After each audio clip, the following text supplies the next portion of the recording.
Շունը մարդկային երեխա է ծնում և շոկի մեջ գցում տիրոջը։ Ինչպես է սա հնարավոր։ Ինչպես կարող է կենդանին երեխա ծնել։ Հենց այսպիսի սյուրռեալիստական տեսարանի բախվեց Մարկոսը, մեկուսացած ֆերմերը,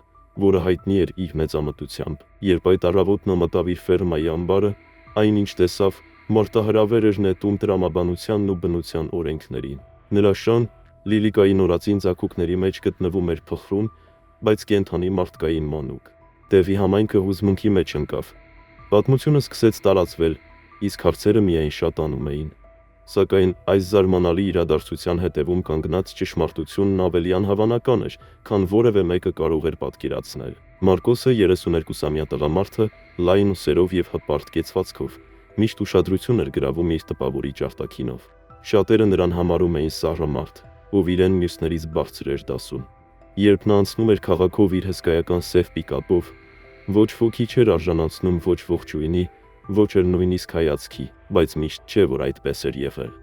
Ժամանակին Մարկոսը մի մարդ էր, ով հեշտությամբ ծիծաղում էր, սիրում էր ընկերներին հավաքել խարույկի շուրջ և ապագայի ծրագրեր կազմել իր կնոջ Էլիանայի հետ։ Այն ժամանակ նրա համար բավական էր ունենալ սեր, ծաղկող ագարակ և դաշտերում վազվզող շներ։ Նա և Էլիանան անբաժան էին, երկու երիտասարդներ, լի երազանքներով, ովքեր միասին կառուցում էին մի կյանք, որը կատարյալ էր թվում։ Բայց ճակատագիրն իր լուր դաժանությամբ փոխեց ամեն ինչ, երբ Էլիանան սկսեց հիվանդանալ։ Մարկոսը մինչև հիմա հիշում էր այն առաջին անգամը, երբ նա ակնարկեց ցավերի մասին։ Դա թվում էր մի բան, որն ուշադրության արժանի չէր, բայց մի քանի շաբաթ անց անհնար դարձավ անտեսելը։ Նրանք գնացին բժշկի, և Մարկոսը լսեց ախտորոշումը, կարծես հարված ստանալով ուղիղ կրծքին։ Էլիանան քաղցկեղ ուներ։ Սկզբում նա դեռ կարողանում էր ժպտալ, ասելով, որ իրենք միասին կհաղթահարեն դա։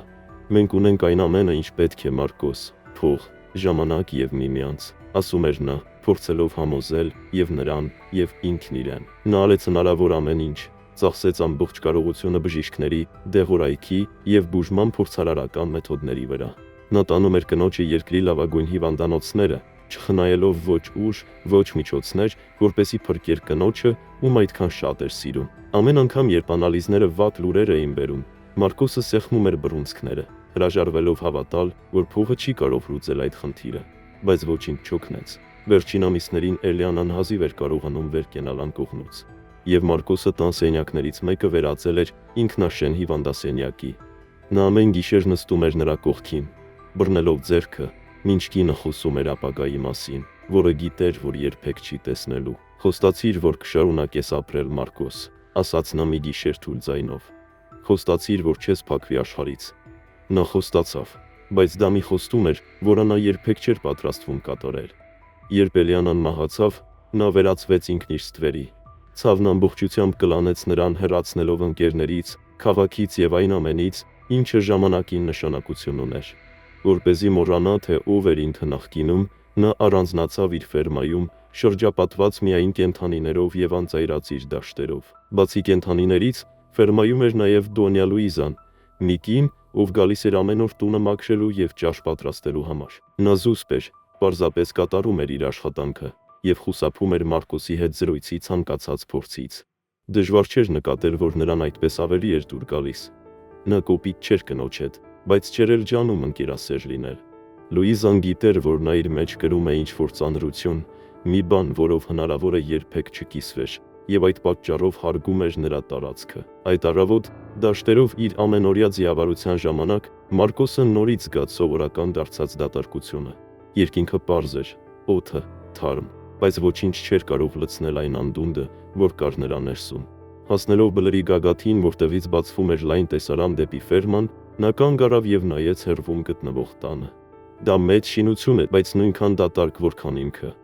Հոգոց հանելով, նա ավելի պինդ սեղմեց իր ձիու, Զևսի սանձը, և սկսեց իջնել։ Այդ պահին նա նույնիսկ չէր կասկածում, որ իր կյանքը հենց հիմա կփոխվի այնպես, ինչպես երբեք չէր կարող պատկերացնել։ Մարկոսը լուր տանում էր Զևսին նեղ արահետով, որը ոլորվում էր սոյայի դաշտերի միջով։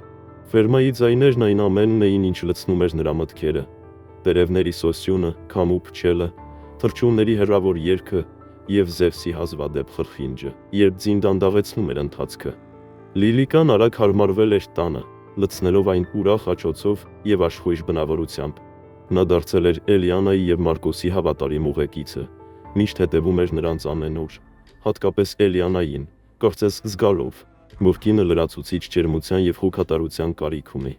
Նույնիսկ երբ Էլիանան սկսեց թուլանալ, Լիլիկան չէր հեռանում նրա անկողնուց, կծիկ դարձած պառկելով նրա ոտքերի մոտ, կարծես պահպանելով նրա հանգիստը։ Էլիանայի մահից հետո Լիլիկան դարձավ միակ էակը, ում հանդեպ Մարկոսը կապվածություն էր զգում։ Նա նրա ստվերն էր, նրա լուր մխիթարությունը, միակ կենդանի հոգին, ով հասկանում էր նրա ցավը, առանց բառեր պահանջելու։ Անցան տարիներ, եւ հիմա Լիլիկան ինքն էր պատրաստվում մայր դառնալ։ Նրա հղիությունն ակնհայտ էր, փորը կլորացել էր, քայլվածքը դանդաղել, բայց աչքերը մնացել էին նույնքան արտահայտիչ եւ կյանքով լի։ Մարկոսը, չնայած իր արտաքին զսպվածությանը, հոգ էր տանում նրա մասին, պատրաստում էր նրա համար լավագույն տեղը Սարայում, բերում էր թարմ ջուր եւ հետևում, որ նա չմրսի։ Եվ ահա այս առավոտ, երբ նա մտավ Սարայ, նրան սպասում էր շոկը, որը կշրջեր հնարավորի եւ անհնարինի մասին նրա բոլոր պատկերացումները։ Հարմարավետ եւ տաք հանգողնում Սարայի անկյունում փափուկ վերմակի վրա։ Նա հետևում էր նրա սննդակարգին, բերում էր նրան տաք կաթ եւ թարմ ուտելիք, իսկ երբեմն նույնիսկ խոսում էր նրա հետ, կարծես նա կարող էր հասկանալ իրեն։ Լիլիկան պատասխանում էր նրան քնքուշ հայացքով եւ պոչի մեղմ շարժումով, կարծես շնորհակալություն էր հայտնում հոգատարության համար։ Օրերն անցնում էին, նրա փորն ավելի էր մեծանում, եւ Մարկոսը սկսում էր նյարդայնանալ, թեև աշխատում էր դա ցույց չտալ։ Նա հաճախ էր գալիս նրա մոտ գիշերները, ստուգելու թե արդյոք ամեն ինչ կարգին է, եւ տագնապով որսում էր նրա յուրաքանչյուր շարժումը։ Մի անգամ գիշերվա կեսին արթնանալով, նա լսեց ցածր, հազիվ լսելի ձայն։ Նրա սիրտը կանգ առավ։ Նա անմիջապես հասկացավ. պահը եկել է։ Մարկոսը վերցրեց լապտերը եւ շտապեց Սարայ, նույնիսկ կոշիկները չհագնելով։ Երբ նա բացեց դուռը, քարացավ տեղում, չհավատալով իր աչքերին։ Նորածին շնիկների մեջ, մորը սեղմված, պառկած էր փոքրիկ մարդկային մանուկ։ Լիլիկան դարձել էր ավելի անհանգիստ եւ հաճախ գնում էր բակի թաքուն անկյունները։ Կարծես տեղ էր փնտրում իր համար։ Նա ավելի քիչ էր ուտում, շնչում էր ծանր, իսկ երբեմն արձակում էր ցածր ձայներ, որոնք նախկինում Մարկոսը չէր լսել։ Դոնյա Լուիզան, նկատելով դա, ասաց. «Կարծում եմ շուտով կսկսվի, պարոն, նրա ծննդաբերելու ժամանակն է»։ Մարկոսը գլխով արեց, բայց ներսում տարօրինակ հուզմունք զգաց։ Նա պատրաստեց անհրաժեշտ ամեն ինչ, մաքուր սրբիչներ, ջուր, տաք տեղ Սարայում, որտեղ Լիլիկան կարող էր հանգիստ ծննդաբերել։ Գիշերը, երբ շուրջ բոլորը լռեց, նրան արթնացրեց հառաչանքը։ Նա վեր թռավ, վերցրեց լապտերը եւ շտապեց դեպի Սարայ։ Բացելով դուռը, նա տեսավ կողքի պառկած Լիլիկային։ Նրա մարմինը ցնցվում էր։ Առաջին զաքուկները, կյանքի փոքրիկ կծիկները, մեկը մյուսի հետևից լույս աշխարհ էին գալիս, բայց հետո տեղի ունեցավ այն, ինչը Մարկոսը չէր կարող ոչ հասկանալ, ոչ բացատրել։ Նրա արգանդից վերջինը ծնվեց ոչ թե շնիկ, այլ փոքրիկ մարդկային մանուկ։ Մարկոսը քարացավ, նրա շնչառությունը կտրվեց։ Դա անհնար էր, բայց երեխան, փոքրիկ եւ փխրուն, ողջ էր։ Շատ ժամանակ էր անցնում, որը Լիլիկան անցկացնում էր պառկած, անհանգստության պահերը հերթափոխելով լիակատար հանգստի շրջաններով։ Նա երբեմն ցածր ձայնով ոռնում էր, ոչ թե ցավից, այլ կարծես կենտրոնացումից, ասես ինչ-որ բան փոխվում էր նրա ներսում։ Մարկոսը հասկանում էր, որ պահը մոտ է, եւ կրկնապատկեց հոգատարությունը նրա հանդեպ։ Մի քանի ժամը մեկ նա նրան թարմ ջուր էր առաջարկում, ստուգում էր փորձը եւ նույնիսկ խոսում էր նրա հետ, քնքշորեն շոյելով կլորացած փորը։ Արդեն շուտով, իմ ֆիզախ, դու անհավանական մայր կլինես, քթի տակ ասաց նա թեթև ժպիտով։ Չնայած հուզմունքին, Մարկոսը տագնապ էր զգում։ Փորն այնքան մեծ էր, որ նա վախենում էր բարդ ծննդաբերությունից։ Անասնաբույժը վստահեցրել էր, որ ամեն ինչ կարգին է, եւ դա նորմալ է, բայց Մարկոսը չէր կարողանում ազատվել կրծքի թեթև ճնշումից ամեն անգամ, երբ լսում էր նրա ցածր հառաչանքները։ Օրերը ֆերմայում անցնում էին խաղաղ, իսկ Մարկոսը շարունակում էր իր առօրյան, ուշադիր հետևելով Լիլիկայի վիճակին, սակայն այդ առավոտ մի անսովոր բան տեղի ունեցավ։ Մարկոսը շուտ արթնացավ։ Ժամացույցը ցույց էր տալիս առավոտյան 6-ից քիչ պակաս։ Խոհանոցից արդեն գալիս էր թարմ եփած սուրճի բույրը։ Դոնյա Լուիզան սկսել էր նախաճաշ պատրաստել։ Նա ձգվեց, ապա վեր կացավ եւ հագավ շորերը։ Նա հագավ կոշիկները, որոնք միշտ թողնում էր մահճակալի կողքին, եւ ուղղվեց ուղիղ դեպի խոհանոց։ Անցնելով հյուրասենյակով, նա մեքենայաբար նայեց այն անկյունը, որտեղ սովորաբար քնում էր Լիլիկան։ բայց նրա պառկելու տեղը դատարկ էր, դա նրան տարօրինակ թվաց, բայց նա միանգամից չանհանգստացավ։ Երևի ինչ-որ տեղ մոտակայքում է, մտածեց նա, շարունակելով առաջ գնալ։ Երբ նա մտավ խոհանոց, Դոնյա Լուիզան հենց նոր վերջացնում էր նախաճաշը սեղանին դասավորելը։ «Բարի լույս, պարոն», ողջունեց նա նրան ինչպես միշտ հարգալից։ Մարկոսը գլխով արեց, նստեց սեղանի մոտ եւ իր համար մեկ բաժակ սուրճ լցրեց։ Բայց ինչ-որ բանային չէր։ Սովորաբար Լիլիկան արդեն պառկած կլիներ կողքին, գծիկ դարձած նրա ոտքերի մոտ, կամ ուրախ կշարժեր պոչը, հացի կտորի կամ շոյանքի սպասումով։ Նա նայեց խոհանոցի բաց դռանը, կարծես սպասելով, որ նա հեսա կհայտնվի, բայց լռությունը շարունակվում էր։ «Դուք Լիլիկային չեք տեսել այսօր, Դոնյա Լուիզա», վերջապես հարցրեց նա։ Կինը բացասաբար շարժեց գլուխը։ «Ոչ, պարոն, ես կարծում էի, թե նա ձեզ հետ է»։ Մարկոսը հոնքերը կիտեց, սա տարօրինակ էր։ Նույնիսկ առավոտյան ամենածուր ժամերին Լիլիկան միշտ գալիս էր նրա մոտ, երբ նա արթնանում էր։ Նա արագ խմեց սուրճը եւ վճռականորեն ելավ փնտրելու։ Սկզբում նա դուրս եկավ բակ եւ մի քանի անգամ բարձր կանչեց նրան, ապա շրջեց տան սենյակներով, նայելով կահույքի տակ եւ դռների հետևը, բայց ոչ մի տեղ շան հետք չկար։ Երբ նա վերադարձավ խոհանոց, Դոնյա Լուիզան հետաքրքրությամբ հետևում էր նրան։ «Գուցե նա թաքնվել է», ենթադրեց նա, ձեռքերը սրբելով գոգնոցին։ Երբ ծննդաբերությունը մոտ է, կենդանիները հաճախ թաքուն տեղ են փնտրում։ Մարկոսը գիտեր, որ նա իրավացի է։ Լիլիկայի բնազդները կարող էին ստիպել նրան ավելի անվտանգ տեղ փնտրել ծննդաբերության համար։ Այնուամենայնիվ նա չէր կարողանում ազատվել անհանգստությունից, պատկերացնելով, որ իր շունը մենակ է եւ հեսա կսկսի ծննդաբերել։ Նա վերցրեց գլխարկը, ուժով հագավ կոշիկները եւ դուրս եկավ։ Սկզբում նա ստուգեց բանջարանոցը, Լիլիկայի սիրելի վայրերից մեկը, բայց այնտեղ ոչ ոք չկար։ Նա կանչում էր նրան անունով, հույս ունենալով լսել գոնե հաչոց, բայց ի պատասխան լսվում էր միայն քամու ձայնը, որը ճոճում էր ծառերը։ Մարկոսն արագացրեց քայլը։ Նրա ծանր քայլերը հետքեր էին թողնում փոշոտ հողի վրա։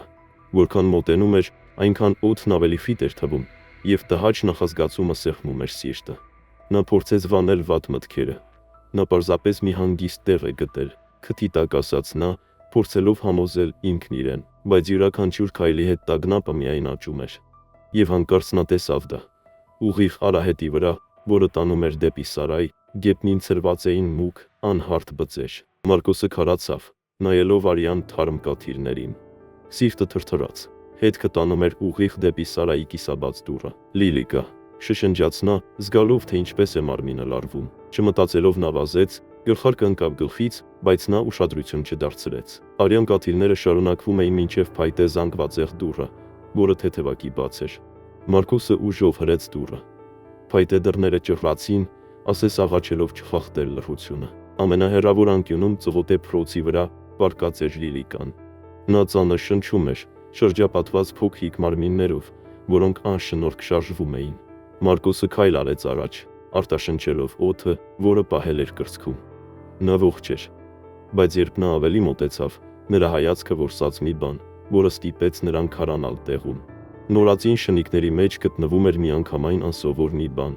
փոքրիկ, վարդագույն մաշկով, փոքրիկ ձեռքերով եւ ոտքերով, որոնք դանդաղ շարժվում էին։ Մարկոսը թարթեց աչքերը, կարծելով, թե աչքերը խաբում են իրեն, բայց դա պատրանք չէր։ Նրա առջև պառկած էր մարդկային մանուկ։ Նա պապանձվեց, մարմինը ասես կաթվածահար եղավ կայծակի հարվածից։ Երեխան այնքան փոքր էր, որ հեշտությամբ կտեղավորվեր նրա ափի մեջ։ Նա պառկած էր շնիկների մեջ, կարծես նրանցից մեկը լիներ, եւ ի զարմանս Մարկոսի, մանուկը կարծես ծծում էր Լիլիկայի կաթը։ Շունը նայում էր նրան նույն քնքշությամբ, ինչպես հոգ էր տանում իր ձագուկների մասին։ Մարկոսի սիրտը բաբախեց այնքան արագ, որ թվում էր ձայնը արձագանքում է ամբողջ սարայով։ Ինչպես է սա հնարավոր։ Ինչպես կարող էր Լիլիկան իր շունը մարդկային երեխա ծնել։ Մարկոսը եւս մեկ քայլ առաջ արեց, հիմա արդեն դողացող ձեռքերով, ապարդյուն փորձելով իմաստավորել կատարվողը։ Սա չի կարող լինել, շշնջաց նա կոտրված ձայնով։ Նա դանդաղ իջավ ծնկներին, զննելով տեսարանը։ Բոլորն առողջ էին, բայց այս մանուկը։ Այդ պահին սարայի հեռավոր ծայրում ինչ-որ բան գրավեց նրա ուշադրությունը։ Նա քարացավ, մարմինը լարվեց, բնազդները գործի անցան։ Նա նահանջեց դեպի պատը եւ դանդաղ բարձրացրեց այնտեղ դրված հրացանը։ Ով է այնտեղ։ Նրա ձայնը հնչեց հաստատուն, բայց դրա մեջ զգացվում էր լարվածություն։ Ամբարում տիրեց լռություն, որը խախտվում էր միայն Լիլիկայի ծանր շնչառությամբ և նրա շնիկների ցածր ծվծվոցով։ Մարկոսը քայլ արեց առաջ, մոտենալով մութ անկյունին, որտեղ դիզված էին խոտի դեզերն ու աշխատանքային գործիքները։ Հանկարծ լսվեց հազիվ լսելի ձայն, նման խրշոցի։ Նա անմիջապես բարձրացրեց հրացանը։ Նրա աչքերը գանված էին անկյունի ստվերին։ «Ով կա այստեղ, ցույց տուր քեզ»։ Մի պահ լռություն տիրեց, հետո ինչ-որ բան շարժվեց խոտի հակերի հետևում։ Մարկոսը զգաց, թե ինչպես է ճակատով քրտինքի կաթիլ հոսում, երբ նրա առջև դանդաղ բարձրացավ մի կերպարանք։ Դա մի կին էր, երիտասարդ, գունատ դեմքով և խճճված մազերով։ Նա հագին ուներ հասարակ հագուստ, կեղտոտված արյամբ։ Նրա ձեռքերը դողում էին, երբ նա բարձրացրեց դրանք, կարծես հանձնվում էր։ Աչքերը լայն բացված էին, լի վախով։ «Խնդրում եմ», շշնջաց նա թույլ ձայնով։ Մարկոսը նայում էր նրան, ծանր և ընդհատվող շնչելով։ «Ով ես դու, ինչ ես անում այստեղ»։ «Այդ երեխան, նա քոնն է»։ Նրա ձայնը կոշտ էր, բայց դրա մեջ թափանցում էին տարակուսանքի և շոկի նոտաներ։ Կինը հեծկլտաց, փորձելով խոսել հեկեկոցների միջից։ «Այո, նա իմն է»։ Նրա ձայնը ընդհատվող էր։ Նա անվստահ քայլ արեց առաջ, բայց անմիջապես կանգ առավ, երբ տեսավ հրացանը։ «Խնդրում եմ, ես չէի ուզում ոչ ոքի վախեցնել։ Ես»։ Մարկոսը շարունակում էր նայել նրան, զգալով, թե ինչպես են գլխում պտտվում հարցերը։ «Ով է նա։ Ինչու է հայտնվել այստեղ, իր ամբարում, և ինչպես է նրա երեխան հայտնվել Լիլիկայի շնիկների մեջ»։ Նա մնաց անշարժ, փորձելով գիտակցել կատարվողը։ Նորից նայեց մանուկին, ապա կնոջը։ «Դու ծննդաբերել ես այստեղ, իմ ամբարում», հարցրեց նա, չիջեցնելով զենքը։ Նա դանդաղ գլխով արեց։ Ես փախչում էի, ես գնալու տեղ չունեի։ Ներեցեք։ Մի քանի վայրկյան ամբարում լռություն տիրեց, որը հավերժություն թվաց։ Մարկոսը դանդաղ իջեցրեց զենքը, հայացքը չկտրելով նրանից։ Վախը նրա աչքերում ակնհայտ էր, բայց նա տեսավ նաև մի այլ բան՝ ուժասպառություն, հուսահատություն։ «Ումից էիր փախչում»։ Նրա ձայնը հիմա ավելի մեղմ հնչեց։ Նա իջեցրեց հայացքը։ Արցունքները դեռ անձայն գլորվում էին այտերով։ «Իմ ընկերոջից», շշնջաց նա։ Մարկոսը ուշադիր նայում էր նրան, վերլուծելով լսածը։ Արյունոտ բծերը հագուստի վրա, արտասված աչքերը, դողացող ձեռքերը, նրա մեջ ամեն ինչ օգնության մասին էր աղաղակում։ «Ընկերոջից», կրկնեց նա գրեթե շշուկով։ Նա գլխով արեց, սեղմելով ուսերը, ասես փորձելով պաշտպանվել նույնիսկ սեփական խոսքերից։ «Նա ծեծում էր ինձ, միշտ ասում էր, որ երբ երեխան ծնվի, նրա ձայնը դողաց, ֆնա դուրս կնետի նրան»։ Մարկոսը զգաց, թե ինչպես է ներսում ինչ-որ բան սեղմվում։ Խղճահարություն, զայրույթ, ցավ, գուցե ամեն ինչ միասին։ Նա ամբողջությամբ իջեցրեց հրացանը, հենեց այն ամբարի պատին և քայլեց առաջ։ Կինը բնազդաբար հետ քաշվեց, կծկվելով ինչպես հալածված կենդանի։ «Մի վախեցիր», ասաց նա, փորձելով մեղմ հնչել, թեև ձայնի մեջ դեռ մնում էր նրա բնական կոշտությունը։ «Այստեղ քեզ ոչինչ չի սպառնում»։ Նա հայացքը բարձրացրեց նրա վրա, տատանվելով, որոշելով, կարելի է արդյոք նրան վստահել։ Մարկոսը գլխով ցույց տվեց մանուկի կողմը, որը հիմա հանգիստ քնած էր Լիլիկայի կողքին։ «Եվ ինչ արեցիր, պարզապես թողեցիր քո երեխային այստեղ, իմ շան հետ»։ «Ինչու»։ Կինը նորից հեծկլտաց, արցունքները հոսում էին անդադար։ «Ես չգիտեի ինչ անել, ես չէի կարող տուն վերադառնալ։ Նա կսպաներ մեզ երկուսիս էր»։ Նա խորը շունչ քաշեց, փորձելով հավաքել իրեն, որպեսզի շարունակի։ «Երբ ես եկա այստեղ և ծննդաբերեցի, ես տեսա քո շանը»։ Նա կերակրում էր ձագուկներին։ Նա այնքան քնքուշ էր, այնքան հոգատար։ «Ես մտածեցի», նրա ձայնը դողաց, «Ֆրես մտածեցի, որ նա կկարողանա կերակրել նաև իմ երեխային։ Ես պարզապես ուզում էի, որ նա շանս ունենա, որ ինչ-որ մեկը գտնի նրան հետո և հոգ տանի նրա մասին»։ Մարկոսը զգաց կոկորդում խեղդող գունդը, լսելով նրան։ Նա նորից նայեց Լիլիկային, որը լիզում էր շնիկներին և մանուկին միևնույն քնքշությամբ, կարծես նրանց միջև տարբերություն չէր տեսնում։ Այս պատկերը միաժամանակ անհավանական հուզիչ էր և շփոթեցնող։ «Իսկ դու», հարցրեց նա գրեթե մեղադրական տոնով, «ինչ ես կարծում, ինչ կպատահի քեզ հետ, երբ վերադառնաս»։ Նա բարձրացրեց նրա վրա հոգնած, բայց լուռ վճռականությամբ լի աչքերը։ «Ինձ համար միևնույն է», ասաց նա այնպիսի հաստատակամությամբ, որ Մարկոսը նույնիսկ զարմացավ։ «Ես պարզապես ուզում էի, որ նա անվտանգ լինի։ Սա է ամենը»։ Մի պահ Մարկոսը լռեց։ Նրա ներսում պայքարում էին երկու մաս՝ պրագմատիկը և կյանքից հիասթափվածը։ Նրա մի մասը ցանկանում էր հեռու մնալ այդ ամենից, ձևացնել, որ ոչինչ չի տեսել։ Ի վերջո դա իր խնդիրը չէ, բայց մյուս մասը այն, որը նա կարծում էր, թե անհետացել է Էլիանայի հետ միասին, չէր կարող անտեսել ցավը այդ կնոջ ձայնում, հուսահատությունը նրա աչքերում։ Մարկոսը խորը շունչ քաշեց, ձեռքը տարավ դեմքին։ «Դու չես կարող մնալ այստեղ», ասաց նա վերջապես։ Նրա ձայնը հաստատուն էր, բայց ոչ կոպիտ։ «Այս սարայը տեղ չէ, ոչ քեզ համար, ոչ էլ երեխայի»։ Կինը ուզում էր ինչ-որ բան ասել, բայց նա բարձրացրեց ձեռքը, ընդհատելով նրան։ «Գնանք ինձ հետ, մտնենք տուն։ Ես չեմ թողնի ձեզ այստեղ, ցրտի և կեղտի մեջ»։ Նա քարացավ, նայելով նրան, ասես չհավատալով նրան, ինչ հենց նոր լսեց։ Դու կօգնես մեզ։ Այո, պատասխանեց Մարկոսը խռպոտ ձայնով։ Նա հանեց իր վերարկուն և մոտեցավ երեխային, որը դեռ խաղաղ քնած էր։ Զգուշորեն փաթաթեց փոքրիկ մարմինը տաք կտորի մեջ և այդ պահին, գրկում պահելով մանուկին, Մարկոսը զգաց ինչ-որ տարօրինակ բան, մի բան, որը չէր զգացել արդեն վաղուց՝ ջերմություն, կյանք։ Նա թափ տվեց գլուխը, վանելով այդ մտքերը, և շրջվեց դեպի կինը։ «Ինչ է անունդ», հարցրեց նա, երբ կինը անվճռականորեն մոտեցավ։ «Միրաբել», պատասխանեց նա դողացող ձայնով։ «Լավ, Միրաբել», ասաց Մարկոսը, ուղղվելով դեպի Սարայի ելքը։ «Դու և քո որդին, առնվազն այսօր, կկարողանաք մի փոքր հանգստություն գտնել»։ Նա հետևեց նրան։ Քայլերը դանդաղ էին և անվստահ։ Կարծես նա դեռ վախենում էր, որ Մարկոսը մտքափոխ կլինի։ Բայց Մարկոսը չկանգնեց։ Նա հետ նայեց միայն մեկ անգամ, որպեսզի նայի Լիլիկային, ով մնացել էր իր շնիկների հետ և մանրակրկիտ լիզում էր նրանց մեկը մյուսի հետևից։ Երբ նրանք մտան տուն, Դոնյա Լուիզան զարմանքից լայն բացեց աչքերը, տեսնելով Մարկոսին Միրաբելի և մանուկի հետ գրկում։ «Ինչ է այստեղ կատարվում», հարցրեց նա, քիչ էր մնում ձեռքից գցեր սրբիչը։ «Հետո կբացատրեմ», կոշտ պատասխանեց Մարկոսը։ «Տաք ջուր և մաքուր սրբիչներ բեր, և եթե կարող ես, գտիր Էլիանայի հագուստներից որևէ բան,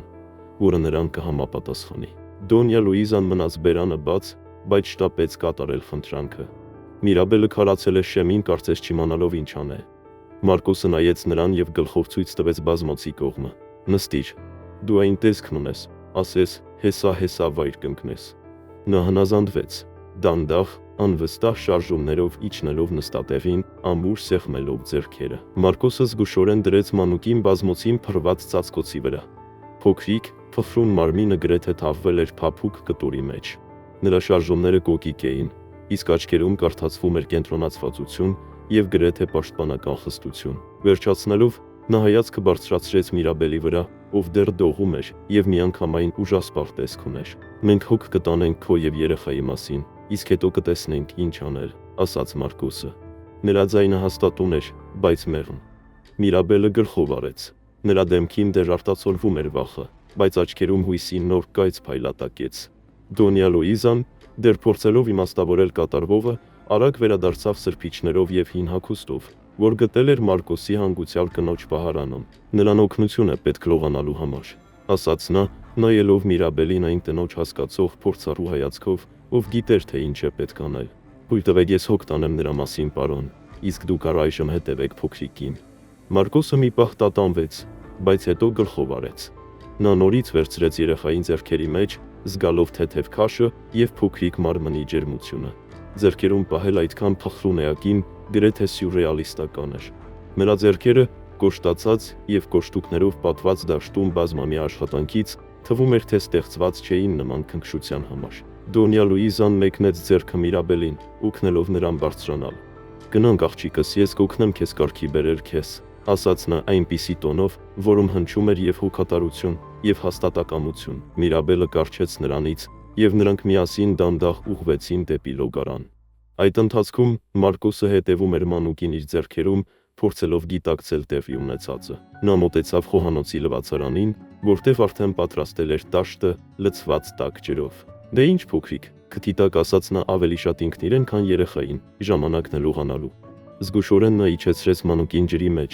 վերցնելով փափուկ շոր, որպեսզի լվանա նրա նուրբ մաշկը։ Փոքրիկը խրխրացրեց և շարժվեց, բայց չլացեց, ինչը Մարկոսն ընդունեց որպես լավ նշան։ Նա շատ բան չգիտեր մանուկների մասին, բայց Էլիանան հաճախ էր խոսում այն մասին, թե ինչպես է երազում մեծացնել երեխաներին ֆերմայում, ինչպես էր նրան դուր գալիս այստեղ ընտանիք կազմելու գաղափարը։ Այս միտքը ստիպեց, որ նրա ներսում ինչ-որ բան սեղմվի, Նա թափ տվեց գլուխը, վանելով հիշողությունները, եւ շարունակեց գործը։ Համոզվելով, որ փոքրիկը մաքուր է եւ փաթաթված 4 սրբիչով, Մարկոսը դուրս եկավ խոհանոցից, գնալով Միրաբելի եւ Դոնյա Լուիզայի մոտ։ Լոգարանում Դոնյա Լուիզան հոգ էր տանում Միրաբելի մասին։ Նա լցրեց վաննան տաք ջրով եւ բռնել էր աղջկա ձեռքերը, մինչ վերջինս դանդաղ իջնում էր ջրի մեջ։ Ես գիտեմ, որ դու ուժասպառ ես եւ էլ աղջիկս,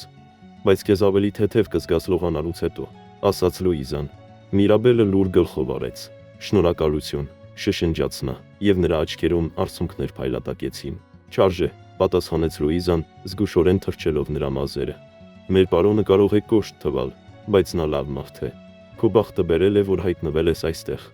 Միրաբելը ոչինչ չպատասխանեց, բայց նրա աչքերում հայտնվեց թեթևություն, եւ Լուիզան դա նկատեց։ Երբ լողանալն ավարտվեց, նա զգուշորեն սրբեց աղջկան սրբիչով եւ տվեց նրան մաքուր հագուստ։ Ահա հագնվիր, իսկ հետո կգնանք քո փոքրիկի մոտ, ասաց նա, համբերատար սպասելով։ Միրաբելը արագ հագնվեց, եւ մի քանի րոպե անց Լուիզան ուղեկցեց նրան հյուրասենյակ։ Դեռ նախքան ներս մտնելը, Միրաբելի ականջին հասավ մանուկի շնչառության մեղմ ձայնը։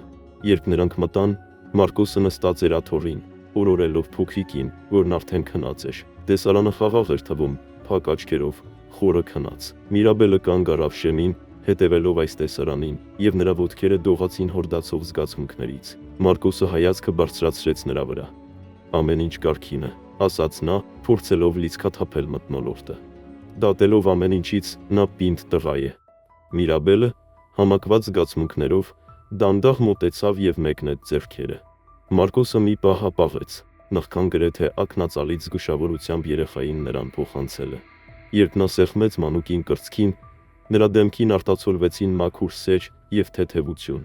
Այդ պահին հեռվից լսվող շարժիչի ձայնը ազդարարեց, որ մասնավոր բժիշկը, ում կանչել էր Մարկոսը, վերջապես ժամանել է։ Մարկոսը վեր կացավ եւ դուրս եկավ նրան դիմավորելու։ Արագ բացատրելով իրավիճակը, բժիշկը, միջին տարիքի տղամարդ, դեմքի խաղաղ արտահայտությամբ մտավ տուն եւ անմիջապես սկսեց զննել Միրաբելին եւ մանուկին։ Բարեբախտաբար, փոքրիկը առողջ է ծնվել, իսկ մայրը պարզապես հյուծված է, եզրակացրեց նա։ Լավ սննդարար ապուր, հանգիստ եւ խնամք, եւ ամեն ինչ կարգին կլինի։ Մարկոսը գլխով արեց, զգալով թեթևություն, որի կարիքը նույնիսկ չէր գիտակցում, որ ուներ։ Երբ բժիշկը գնաց, Մարկոսը նայեց Միրաբելին, ով պառկած էր անկողնում, մանուկը գրկում։ Նրա աչքերը սկսում էին փակվել հոգնածությունից։ Դու կմնաս այստեղ, ասաց նա հաստատուն ձայնով, առնվազն այնքան ժամանակ, մինչև բավականաչափ ուժեղ դառնաս, որպեսզի որոշես ինչ անել հետո։ Միրաբելը բարձրացրեց նրա վրա հայացքը, լի հույզերով։ Շնորհակալություն, շշնջաց նա։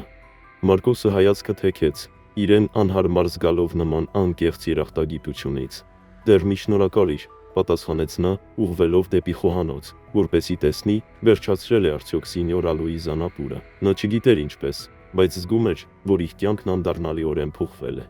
Որոշ ժամանակ անց Դոնյա Լուիզան մտավ սենյակ, ձեռքին գոլորշի արձակող ապուրով ափսեն, իսկ նրա հետևից Մարկոսը։ Միրաբելը դեռ պառկած էր անկողնում, ծածկված տաք վերմակով, քնքշորեն գրկած պահելով մանուկին։ Տեսնելով նրանց, նա փորձեց բարձրանալ, բայց Մարկոսը արագ մոտեցավ նրան։ Թողես պահեմ նրան, մինչ դու կուտես, ասաց նա հաստատուն, մեկնելով ձեռքերը։ Միրաբելը մի պահ տատանվեց, բայց հետո զգուշորեն փոխանցեց մանուկին Մարկոսին։ Նա ընդունեց նրան ակնհայտ հոգատարությամբ, սեղմելով կրծքին։ Դոնյա Լուիզան դրեց ապուրով ափսեն մահճակալի կողքի պահարանին եւ ուղղեց բարձը, որպեսզի Միրաբելի համար հարմար լինի։ Ահա վայելիր, քանի դեռ տաք է, ասաց նա թեթև ժպիտով։ Միրաբելը վերցրեց գդալը դողացող մատներով եւ դանդաղ մոտեցրեց բերանին։ Առաջին կումը, թվում էր, կյանք վերադարձրեց նրան։ Շատ համեղ էր, շնորհակալություն, քթի տակ ասաց նա ամոթխած ժպիտով, նկատելիորեն հուզված։ Լուիզան մեղմ թափ արեց ձեռքը, կարծես նշանակություն չտալով երախտագիտությանը։ Կեր դանդաղ, շուտով դու քեզ ավելի լավ կզգաս, մեկնաբանեց նա, ուղղելով վերմակը Միրաբելի շուրջը, որպեսզի նրա համար ավելի հարմարավետ լինի։ Մինչ Միրաբելը ուտում էր, Մարկոսը չէր կարողանում հայացքը կտրել նրանից եւ մանուկից։ Հիմա նրանք անվտանգության մեջ էին, բայց այդ երկուսի պատկերը սարայում, շրջապատված խոտով եւ հուսահատությամբ, դեռ կանգնած էր նրա աչքի առաջ։ Այդ պահին նա հիշեց Լիլիկայի մասին։ Շունը հյուծված էր եւ մենակ էր մնացել իր նորածին ձագուկների հետ։ եւ նա նույնպես հոգատարության կարիք ուներ։ Մարկոսը հանկարծակի վեր կացավ եւ լուր դուրս եկավ սենյակից։ Դոնյա Լուիզան հոնքը բարձրացրեց, հետևելով նրան, բայց ոչինչ չասաց։ Մարկոսը դուրս եկավ բակ եւ արագ ուղղվեց դեպի սարայ։ Բացելով դուռը, նա տեսավ Լիլիկային, ով դեռ պառկած էր խոտի վրա։ Նրա ձագուկները սեղմվել էին նրան։ Բարձրացրեց գլուխը նրա հայտնվելուն պես, թույլ շարժելով պոչը, կարծես ուրախ էր նրա գալստյան համար, բայց չափազանց հոգնած էր շարժվելու համար։ Մարկոսը իջավ ծնկներին նրա կողքին եւ զգուշորեն շոյեց նրա գլուխը։ Դու նույնպես հոգատարության կարիք ունես, աղջիկս, քթի տակ ասաց նա։ Այնուհետև նա սկսեց զգուշորեն տեղափոխել շնիկների նարգվի մեջ, որի հատակին մաքուր վերմակ էր փռել, որպեսզի նրանց համար տաք լինի։ Լիլիկան նայում էր նրան վստահությամբ, կարծես հասկանում էր, որ նա հոգ է տանում իր մասին։ Երբ բոլոր ձագուկները անվտանգության մեջ էին, նա զգուշորեն բարձրացրեց շանը գրկի մեջ, աշխատելով անհարմարություն չպատճառել նրան, եւ տարավ տուն։ Մարկոսը զգուշորեն պառկեցրեց Լիլիկային շնիկների կողքին, արկղի մեջ, ապա զգուշորեն բարձրացնելով այն, տարավ տուն։ Անցնելով հյուրասենյակով, նա դրեց արկղզահատակին, այն վայրի մոտ, որտեղ Լիլիկան միշտ սիրում էր պառկել։ Զգույշ շարժումներով նա օգնեց շանը տեղավորվել իր ձագուկների կողքին,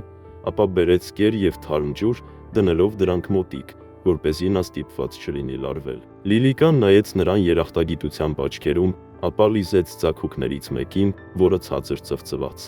Այս տեսարանը ջերմացրեց ինչ-որ բան Մարկոսի կրծքում։ Աստված իմ ինչ հրաշք է, ասաց Դոնյա Լուիզան, կրանալով, որպեսզի ավելի լավ զննի շնիկներին։ Նայեք, պարոն, կարծես թե նրանք 4-ն են, եւ մեկը մյուսից գեղեցիկ։ Մարկոսը թեթև ժպտաց, դեռ ծնկի իջած շան կողքին։ Այո, բավականին ամուր տեսք ունեն, պատասխանեց նա զննելով փոքրիկներին։ Դոնյա Լուիզան նայեց նրան գրեթե խավարկային արտահայտությամբ։ Ինչ եք կարծում, պարոն, ինձ կտակ մեկին, երբ մեծանան։ Միշտ երազել եմ շնիկի մասին։ Ի զարմանս նրա, Մարկոսը ծիծաղեց, ոչ բարձր եւ ոչ շատ երկար, բայց դա իսկական,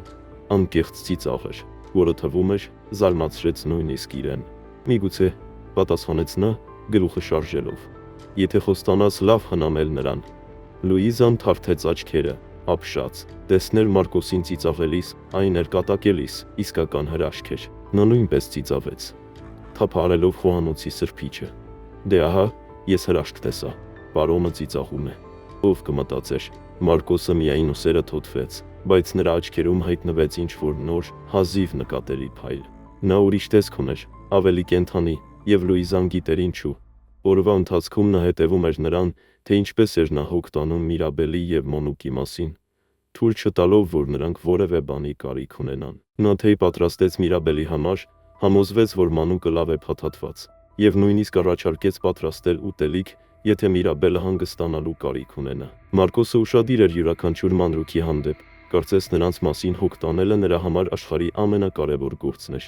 Դուք փոխվել եք, պարոն, ասաց Լուիզան, հանդիպելով նրան ավելի ուշ նույն օրը։ Մարկոսը հայացքը բարձրացրեց, շփոթված։ Ես եմ փոխվել։ Լուիզան շփտաց։ Երբեք նախկինում նա նրան այսպիսին չէր տեսել, այսքան հոգատար, այսքան նվիրված։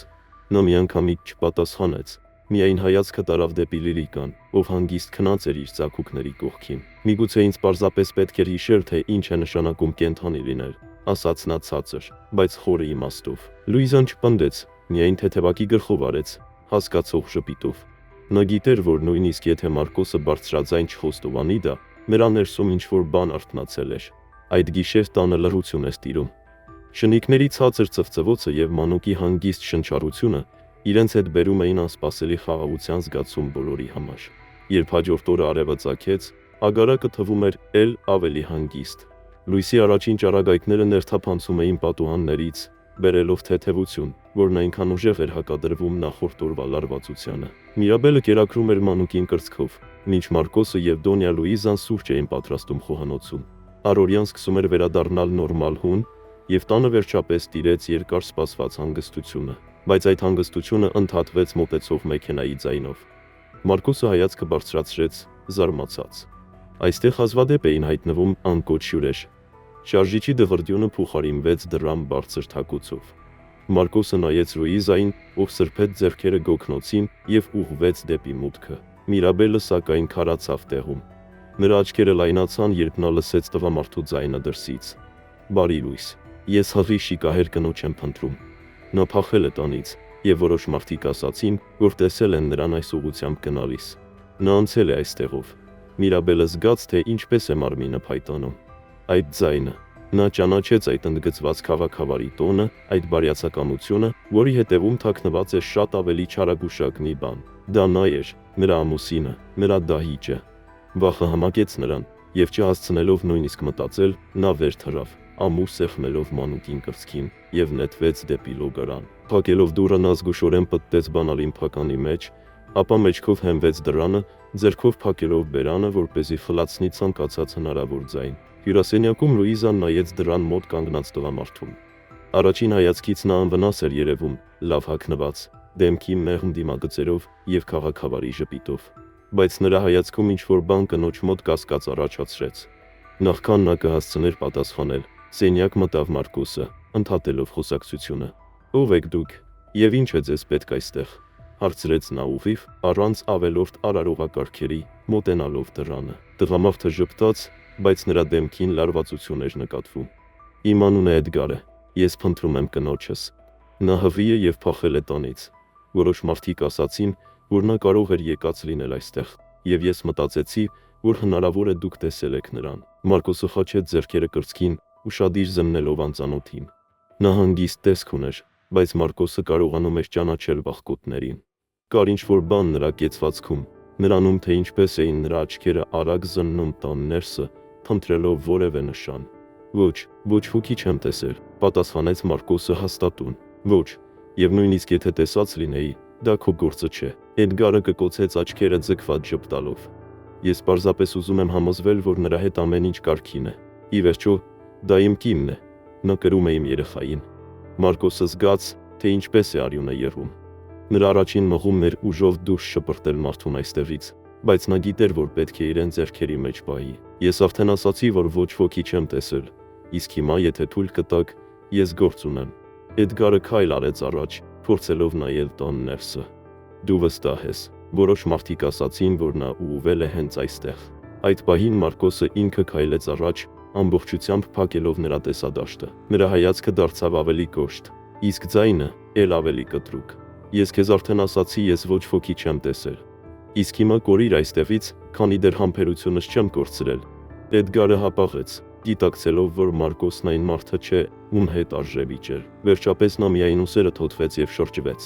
«Ամեն դեպքում, շնորհակալություն ձեր ժամանակի համար», ասաց նա այնպիսի տոնով, որն ավելի շատ սպառնալիքի էր նման, քան շնորհակալության։ Մարկոսը նայում էր, թե ինչպես է տղամարդը վերադառնում դեպի իր մեքենան։ Միայն երբ նա տեսավ, թե ինչպես է ավտոմեքենան անհետանում հեռվում, վերջապես արտաշնչեց եւ թուլացրեց ուսերը։ Ապա մտավ տուն, շրխկացնելով դուռը եւ կողպելով այն։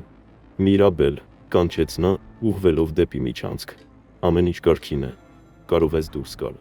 Մի պահ լռություն տիրեց, նախքան լոգարանի դուռը դանդաղ բացվեց։ Միրաբելը դուրս եկավ դողալով, սեղմելով երեխային կրծքին։ Նրա աչքերը լի էին արցունքներով, եւ թվում էր, թե նա հեսա վայր կընկնի։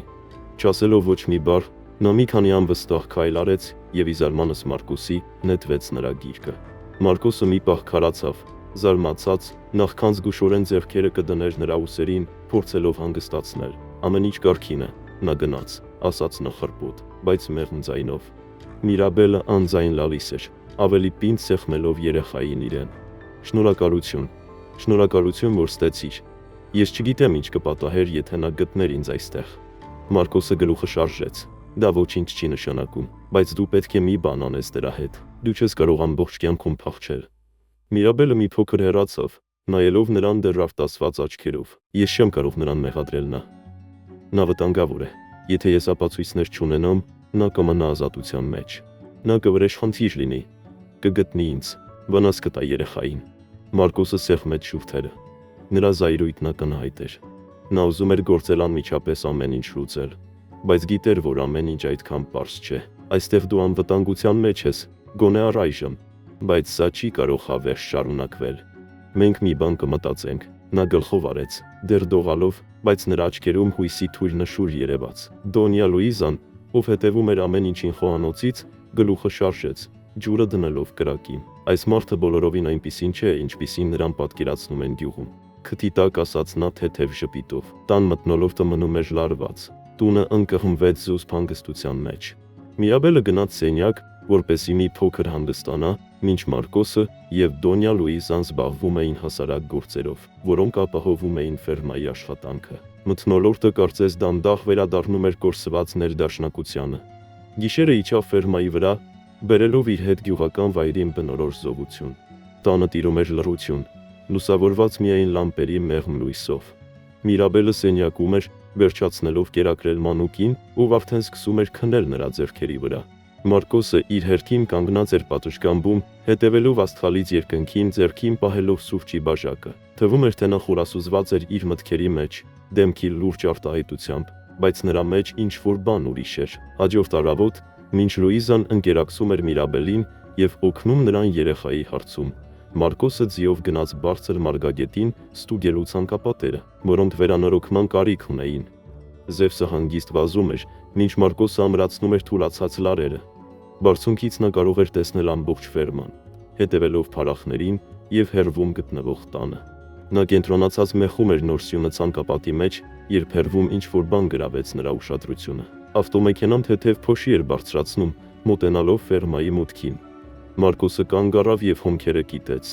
Անսպասելի այցելությունները հազվադեպ էին, հատկապես երկու անգամ անընդմեջ։ Էդգարի երեկվա այցի հիշողությունը տագնապ առաջացրեց նրա գիտակցության մեջ։ Կտրուկ շարժումով նա բացեց Զևսի թամբին կապված պայուսակը և հանեց հեռադիտակը, որը միշտ կրում էր իր հետ։ Հարմարեցնելով ֆոկուսը, նա զգաց, թե ինչպես է սիրտը սկսում ավելի արագ բաբախել, երբ ճանաչեց մեքենան։ Դա նույն ավտոմեքենան էր, նույն մարդը Էդգարը։ Մարկոսը զգաց, թե ինչպես է արյունը եռում։ Ինչ է նա ուզում հիմա, քթի տակ ասաց նա, հեռացնելով հեռադիտակը և ճարպկորեն թռչելով Զևսի թամբին։ Նա ամուր ձգեց սանձը և ձին պոկվեց առաջ, իր հետևից բարձրացնելով փոշու փոքր ամպեր։ Իջնելով բլրից, Մարկոսը հայացքը չէր կտրում մեքենայից։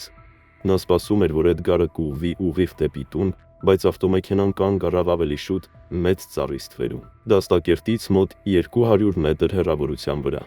Ոչ ոք դուրս չեկավ, բայց Մարկոսը շարժում նկատեց մեքենայի ներսում։ Ինչ-որ մեկը հետևում էր տանը։ Նա սեղմեց շուրթերը, զգալով, թե ինչպես է իր մեջ աճում կատաղությունը։ Վախկոտ, շշնջաց նա, ուղղելով Զևսին ուղիղ դեպի ֆերմայի մուտքը։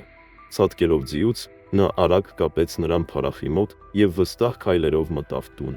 Հյուրասենյակում Դոնյա Լուիզան մրգեր էր լվանում հետճաշիկի համար, իսկ Միրաբելը կերակրում էր երեխային, նստած բազմոցին։ Նրանք գլուխները բարձրացրին, երբ Մարկոսը կտրուկ ներս մտավ և ուժով փակեց իր հետևից դուռը։ «Ինչ է պատահել, տեր», հարցրեց Լուիզան մի կողմ դնելով ափսեն։ Մարկոսը, ոչինչ չասելով, կտրուկ փակեց հյուրասենյակի վարագույրները, փակելով տեսարանը դրսից։ «Դա նա է», ասաց նա խռպոտ ձայնով, լի տագնապով։ «Այն մարդը, ով երեկ եկել էր, նա վերադարձել է»։ Նա չմոտեցավ դռանը, բայց կայանեց մուտքի մոտ։ «Նա հետևում է տանը»։ Միրաբելը գունատվեց, ձեռքերը դողացին, և նա բնազդաբար սեղմեց մանուկին կրծքին։ «Նա գտավ ինձ», շշնջաց նա, աչքերը լայն բացելով։ «Նա կմտնի,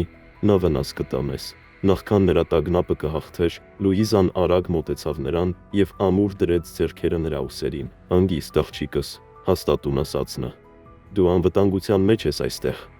Ոչ ոք ձեռք չի տա ոչ քեզ, ոչ էլ այս փոքրիկին։ Ոչ քանի դեռ Տերը և ես այստեղ ենք»։ Մարկոսը գլխով արեց։ Նրա արտահայտությունը կոշտ էր, բայց աչքերում կարդացվում էր նույն վճռականությունը, ինչ Լուիզայի մոտ։ «Դու դուրս չես գա այս տնից», հաստատուն ասաց նա։ «Եվ հեռու մնա պատուհաններից, նա չպետք է քեզ տեսնի»։ «Լուիզա, փակիր բոլոր վարագույրները։ Ես չեմ ուզում, որ ինչ-որ մեկը դրսից տեսնի, թե ինչ է կատարվում ներսում»։ Միրաբելը փորձեց խորը շունչ քաշել, բայց արցունքներն արդեն հոսում էին դեմքով։ «Ես գիտեմ, որ նա չի նահանջի», շշնջաց նա։ «Նա միշտ ասում էր, որ կգտնի ինձ, նա միշտ հասնում է իր ուզածին»։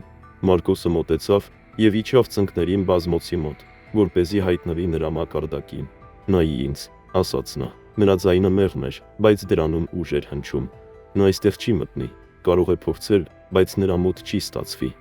Ոչ քանի դեռ ես այստեղ եմ»։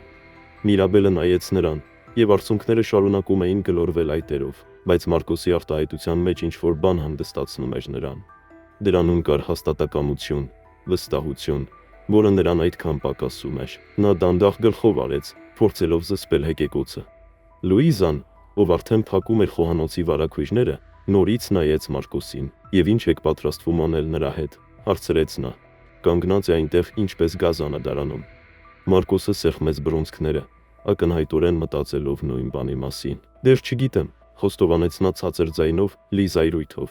Մի քանի ժամ անց Մարկոսը նորից նայեց հյուրասենյակի պատուհանից, զգուշորեն բացելով վարագույրը։ Էդգարի մեքենան դեռ կանգնած էր մեծ ծառի տակ։ Շարժիչը անջատված էր, բայց վարորդի ուրվագիծը լավ երևում էր։ Նա չէր շարժվում, բայց ակնհայտորեն ուշադիր հետևում էր տանը։ Մարկոսը սեղմեց շուրթերը, նրա դեմքը քարացավ։ Նրա համբերությունը մոտենում էր ավարտին։ Նա չի գնա, քթի տակ ասաց նա, զգալով թե ինչպես է զայրույթը աճում իր մեջ։ Լուիզան, ով վերջացրել էր մաքրել խոհանոցը, մտահոգված նայեց նրան։ «Ինչ եք անելու, պարոն»։ Մարկոսը խորը շունչ քաշեց, փորձելով ճնշել դուրս վազելու եւ ուժով հարցերը լուծելու ցանկությունը։ Նա գիտեր, որ պետք է ռացիոնալ մտածի։ Վերջապես նա շրջվեց դեպի երկու կանայք, ովքեր լուռ հետևում էին։ Միրաբելը դեռ նստած էր բազմոցին, սեղմելով երեխային իրեն այնքան ամուր, կարծես փորձում էր պաշտպանել նրան միայն իր գրկախառնությամբ։ «Մնացեք այստեղ, փակեք դուռը բանալիով, եւ Միրաբել, հիշիր իմ ասածը, հեռու մնա պատուհաններից», ասաց Մարկոսը, վերցնելով հրացանը, որը դրված էր հյուրասենյակի անկյունում։ Միրաբելը զարմանքից լայն բացեց աչքերը։ «Ինչ ես պատրաստվում անել», հարցրեց նա խուճապը ձայնում։ Մարկոսը նայեց նրան հաստատուն հայացքով։ «Ես վերջ կդնեմ սրան։ Նա այլևս չի թափառի իմ տան շուրջը, կարծես ինքն է այստեղի տերը»։ Չսպասելով պատասխանի, Մարկոսը բացեց դուռը եւ դուրս եկավ, շրխկացնելով այն իր հետևից։ Զևսը դեռ կապված էր փարախի մոտ, բայց Մարկոսին հիմա ձի պետք չէր։ Նա քայլեց դեպի մեքենան վստահ քայլերով, հրացանը ուսին պահած։ Օդը ծանր էր թվում, իսկ յուրաքանչյուր քայլի հետ նրա սիրտը բաբախում էր ավելի արագ, բայց նա չէր կանգնում։ Երբ նա հայտնվեց մեքենայից մի քանի մետր հեռավորության վրա, Էդգարը դուրս եկավ։ Նա հագնված էր ամթերի, մաքուր, լավ նստող վերնաշապիկ, կարծես ուզում էր վստահելի մարդու տպավորություն թողնել, բայց Մարկոսը գիտեր, որ դա ընդամենը դիմակ է։ «Դու նորից այստեղ ես», ասաց Մարկոսը, կանգ առնելով մի քանի քայլ հեռավորության վրա։ Նրա ձայնը հաստատուն էր, բայց ցածր, ինչպես շան մռնչյունը հարձակումից առաջ։ Էդգարը ժպտաց, բայց այդ ժպիտը չհասավ նրա աչքերին։ «Ես ասացի չէ, որ փնտրում եմ կնոջս»։ «Դեռ փնտրում եմ», մտածեցի, գուցե նա այստեղ է։ Մարկոսը ամուր բռնեց հրացանը։ «Ես արդեն ասացի քեզ երեկ, որ ոչ ոքի չեմ տեսել, եւ ինձ դուր չի գալիս, որ դու թափառում ես այստեղ եւ հետևում ես իմ տանը։ Դա վախկոտի պահվածք է»։ Էդգարի ժպիտը մի պահ անհետացավ, բայց շուտով նա վերագտավ ինքնատիրապետումը։ «Պետք չէ ինձ վիրավորել։ Ես ընդամենը ուզում եմ իմանալ, արդյոք նա կարգին է։ Միթե այդքան դժվար է գտնել մեկին, ով կհամաձայնի օգնել»։ Մարկոսը ընդհատեց նրան, քայլ անելով ավելի մոտ, գլուխը թեթևակի թեքած։ «Եթե դու այդքան հոգ ես տանում նրա մասին, ինչու է նա փախել։ Ինչու է հղիկինը նախընտրել փախչել, այլ ոչ թե մնալ տան այն տղամարդու հետ, ով ինչպես ինքն է պնդում, անհանգստանում է նրա համար»։ Էդգարը կորցրեց ինքնատիրապետումը մի վայրկյանով, նրա դեմքը լարվեց, բայց հետո նա արագ իրեն ձեռքն առավ։ «Նա պարզապես չի հասկանում, թե ինչն է իր համար ավելի լավ», պատասխանեց նա։ Նրա ձայնը դարձավ կոշտ, սառը, հանգիստ ձայն։ «Երբեմն մարդկանց մի փոքր կարգապահություն է պետք, որպեսզի հասկանան, թե ինչն է ճիշտ»։ Մարկոսի ներսում բոց բռնկվեց։ Նրա բնազդը հուշում էր վերջացնել ամեն ինչ հենց հիմա, բայց նա գիտեր, որ չի կարող իրեն թույլ տալ տրվել զգացմունքներին։ «Լսիր, ես սա կասեմ միայն մեկ անգամ»։ Նրա ձայնը դարձավ ցածր եւ հաստատուն։ «Դու կնստես քո մեքենան եւ կհեռանաս այստեղից։ Ես չեմ ուզում այլևս տեսնել ոչ քեզ, ոչ քո մեքենան այս ճանապարհին, երբեք։ Հակառակ դեպքում ես կհոգամ, որ դու չվերադառնաս»։ Էդգարը կկոցեց աչքերը, աշխատելով պահպանել ինքնատիրապետումը։ «Դու չափազանց շատ ես խոսում մի մարդու համար, ով չգիտի, թե ում հետ գործ ունի», ասաց նա այնպիսի տոնով, որում սպառնալիք էր հնչում։ Մարկոսը եւս մեկ քայլ առաջ արեց, հիմա այնքան մոտ, որ Էդգարը ստիպված եղավ թեթևակի հետ գնալ։ «Իսկ դու չգիտես ում հետ ես խոսում», պատասխանեց նա։ Նրա ձայնը դարձավ ավելի ցածր, բայց էլ ավելի սպառնալից։ «Սա իմ տունն է, իմ հողը, եւ նա, ում ես որոշել եմ պաշտպանել, գտնվում է իմ պատասխանատվության ներքո։ Եթե դու փորձես ինչ-որ բան անել նրա կամ երեխայի հետ, ես հաշիվ կմաքրեմ քեզ հետ, եւ խոստանում եմ, դա քեզ դուր չի գա»։ Էդգարը կարծես կշռադատում էր իր տարբերակները։ Նրա աչքերը արագ վազում էին Մարկոսի եւ հրացանի միջև։ Վերջապես նա մի քայլ հետ արեց եւ բացեց մեքենայի դուռը։ Սա դեռ վերջը չէ, նետեց նա, նախքան մեքենան նստելը։ Մարկոսը հետևում էր, թե ինչպես է մեքենան շրջվում եւ արագություն հավաքում դուրս գալով ճանապարհ։ Նա մնաց տեղում եւս մի քանի րոպե համոզվելու համար, որ Էդգարը իսկապես գնացել է։ Միայն դրանից հետո նա վերադարձավ տուն։ Երբ նա ներս մտավ, տեսավ Միրաբելին եւ Լուիզային, որոնք սպասում էին նրան հյուրասենյակում։ Միրաբելն այնպիսի տեսք ուներ, ասես ուշագնացության եզրին լիներ։ Ամեն ինչ վերջացած է, ասաց Մարկոսը, մի կողմ տնելով հրացանը։ Մարկոսը դրեց հրացանը անկյունում։ Միրաբելը ավտաշնչեց օդը, որը նույնիսկ չէր էլ գիտակցում, որ պահել էր, եւ սկսեց ցածր լաց լինել։ Մարկոսը մոտեցավ, ծնկի իջնելով նրա կողքին։ Նա քեզ ձեռք չի տա։ Ես խոստացել եմ եւ ես կպահեմ խոստումս, ասաց նա հաստատուն, բայց անսպասելիորեն մեղմ ձայնով։ Նա գլխով արեց, դեռ դողալով, մինչ Լուիզան բերում էր մեկ բաժակ թեյ, փորձելով հանգստացնել նրան։ Ինչ էլ որ սպասեր նրանց առջևում, Մարկոսը գիտեր, Էդգարն այդքան հեշտ չի հանձնվի։ Բայց օրերն անցնում էին, եւ կյանքը ֆերմայում դառնում էր ավելի թեթև, գրեթե երջանիկ։ Էդգարը իր մասին իմաց չէր տալիս Մարկոսի հետ վերջին հանդիպումից հետո, եւ տան վրա կախված լարվածությունը սկսեց ցրվել։ Միրաբելը եւ երեխան ապակինվում էին Մարկոսի մշտական հոգատարության եւ Դոնյա Լուիզայի նվիրվածության շնորհիվ։ Մարկոսը, ով նախկինում ապրում էր միայն աշխատանքով, այժմ ավելի շատ ժամանակ էր անցկացնում տանը։ Նա հետևում էր Միրաբելին եւ փոքրիկին, կարծես դա նրա համար մի նոր բան էր, որը նա չէր կարողանում մինչև վերջ հասկանալ, բայց որն արդեն կարևոր տեղ էր զբաղեցրել նրա կյանքում։ Դոնյա Լուիզան, ունենալով կենսափորձ եւ թափանցող հայացք, արագ նկատեց, թե ինչ էր կատարվում։ Մի կեսօր, երբ Մարկոսը նստած էր պատշգամբում, երեխան գրկին, Լուիզան հայտնվեց դռան մոտ, ձեռքերը խաչած եւ ժպտալով։ Նա օրորում էր փոքրիկին, արձակելով ցածր, ցրված ձայներ, այն նույն ձայները, որ մեծահասակները հանում են, փորձելով զբաղեցնել երեխային։ Փոքրիկը ծիծաղում էր, նրա աչուկները փայլում էին ուրախությունից։ Պարոն, եթե ես չիմանայի, որ դուք երեխաներ չունեք, կմտածեի, որ դուք ամբողջ կյանքում հայր եք եղել, ժպիտով նկատեց Լուիզան։ Մարկոսը զարմացած նայեց նրան, ապա ուսերը թութվեց։ Դա դժվար չէ, նրան դուր է գալիս ծիծաղել։ Թվում է այն ամենը, ինչ ես անում եմ, աշխատում է, պատասխանեց նա, փորձելով անտարբեր հնչել, բայց նրա աչքերում Լուիզան տեսավ այն, ինչ երբեք նախկինում չէր նկատել։ Նա գլուխը շարժեց, մեղմ ծիծաղելով։ Բայց բանը միայն երեխան չէր։ Նա տեսնում էր, թե ինչպես էր Մարկոսը նայում Միրաբելին, երբ կարծում էր, թե ոչ ոք իրեն չի տեսնում։ Լուիզան նկատում էր, թե ինչպես էր նա հոգ տանում, որ կինն ունենա ամենանհրաժեշտը, հարմարավետ հագուստից մինչև թեյ, որը նա պատրաստում էր ամեն երեկո։ Դա պարզապես բարություն չէր, այլ ավելին։ Միրաբելը, իր հերթին, նրա կողքին իրեն նույնքան հարմարավետ էր զգում։ Նա ավելի հաճախ էր ժպտում, եւ նրա աչքերը, որոնք միշտ մթագնված էին տագնապով, այժմ փայլում էին առանձնահատուկ ռույսով, որը Դոնյա Լուիզան շատ լավ գիտեր։ Նրանք մերձենում էին, եւ Լուիզան հասկանում էր, որ միայն ժամանակի հարց է, թե երբ նրանցից մեկը կասի ինչ որ կարևոր բան։ Նույն երեկոյան Միրաբելը դուրս եկավ սանդղամուտք, նոթատետրը ձեռքին։ Փոքրիկը դեռ Մարկոսի գրկում էր, գրեթե քնած։ Մարկոս, անվճռական կանչեց նա։ Նա թեթևակի բարձրացրեց հայացքը։ Այո, ես մտածում էի այն մասին, թե ինչպես անվանել նրան, ասաց Միրաբելը, քնքշությամբ նայելով երեխային, բայց ի վիճակի չլինելով կողմնորոշվել։ Մարկոսը մի պահ լռեց, կարծես հարցը նրան անակնկալի բերեց։ Նա նայեց քնած փոքրիկ դեմքին, նուրբ դիմագծերին, խաղաղ արտահայտությանը։ Նա ուժեղ է թվում, վերջապես ասաց նա, ուժեղ եւ միաժամանակ մեղմ։ Գուցե ինչ-որ բան, օրինակ, Արթուր։ Միրաբելը ժպտաց, նրա դեմքը լուսավորվեց ջերմությամբ։ Դա գեղեցիկ անուն է։ Մարկոսը նորից ուսերը թոթվեց, բայց նրա շուրթերին հայտնվեց թեթև ժպիտ։ Եթե քեզ դուր է գալիս, ուրեմն դա ճիշտ անուն է։ Ուրեմն Արթուր, մեղմ ասաց Միրաբելը, կռանալով, որպեսզի քնքշորեն շոյի փոքրիկի դեմքը։ Մինչ արևը մայր էր մտնում հորիզոնում, Լիլիկայի շնիկները, որոնք արդեն մի փոքր մեծացել էին, խաղում էին սանդղամուտքի մոտ։ Ինքը Լիլիկան պառկած էր կողքին, համբերատար հետևելով նրանց։ Ժամանակ առ ժամանակ շնիկներից մեկը վազում էր Մարկոսի կամ Միրաբելի ոտքերի մոտով, նրանց մոտ առաջացնելով ցածր ծիծաղ։ Փոքրիկը, որն այժմ նորից արթնացել էր, արձակում էր փոքրիկ ծիծաղներ ամեն անգամ, երբ նրան էր մոտենում շնիկը, կարծես հասկանում էր խաղը։ Մարկոսը լուր հետևում էր այս տեսարանին, բայց Դոնյա Լուիզան, անցնելով կողքով սպիտակեղենի զամբյուղով, նկատեց նրա հայացքը։ Դա պարզապես հիացմունք չէր, դա ավելի խորը մի բան էր, մի բան, որը նա ճանաչում էր հեռվից։ Նա հոգ էր տանում ոչ միայն Միրաբելի և Արթուրի մասին, նա սիրահարվում էր։ Միրաբելը իր հերթին նույնպես հմայված տեսք ուներ։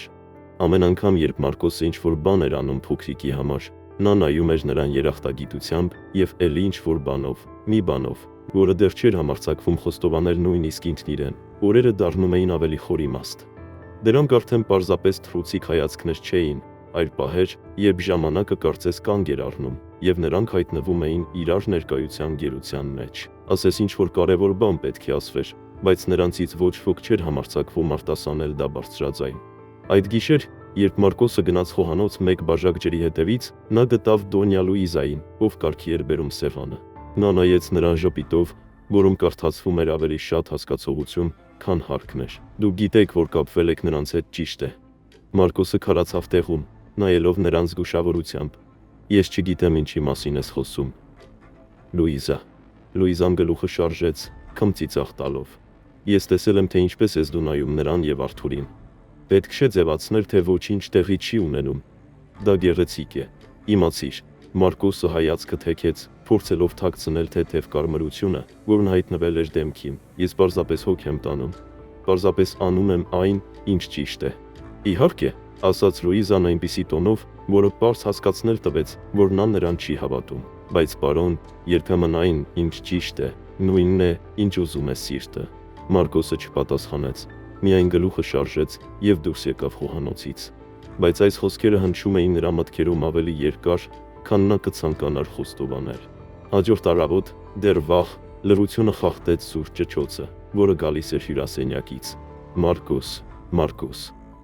Դոնյա Լուիզան կանգնած էր դռան շեմին, ձեռքերով փակելով բերանը։ Նրա աչքերը սարսափից լայնացել էին։